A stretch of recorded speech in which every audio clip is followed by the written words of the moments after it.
I have this series on my page where I ask for an opening line and a closing line to a story. For today's story, these are the lines. And this is the story that I wrote. I found I had cancer on my 60th birthday.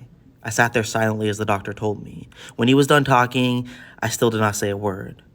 I just stood up and left the office. When I got home, my family was sitting at the table, waiting for me to eat breakfast. I sat in between my wife and my son. My whole family was in town. They were there to celebrate.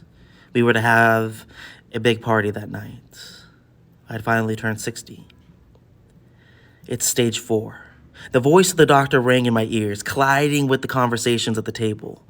When my grandchildren got up, started running around, I was still hearing the voice of my doctor. There isn't much that we can do. Grandpa, Grandpa. I give you 3 months, maybe 4. Can you give us a piggyback ride, Grandpa? I carried my grandkids around the living room and into the backyard, one at a time, as I created a list of things to do before I can never do anything again in my mind. Why are you staring at me like that? My son asked later that day as we ate lunch.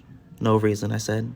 He looks just like I did when I was his age. I wanted to tell him how fast life goes.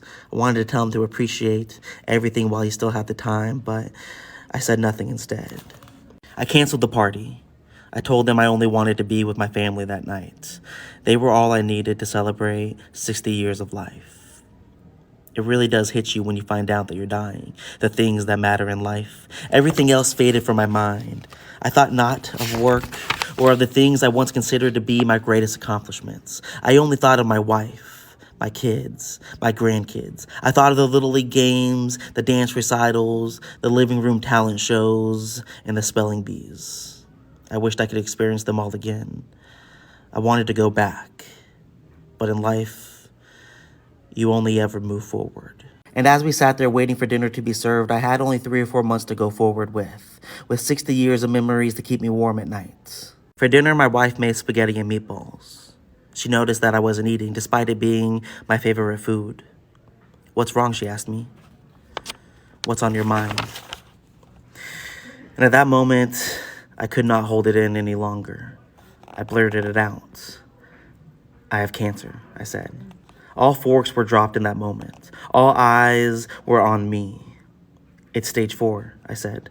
The doc says I only have 3 or 4 months to live. After a moment, I picked up my fork and took a bite.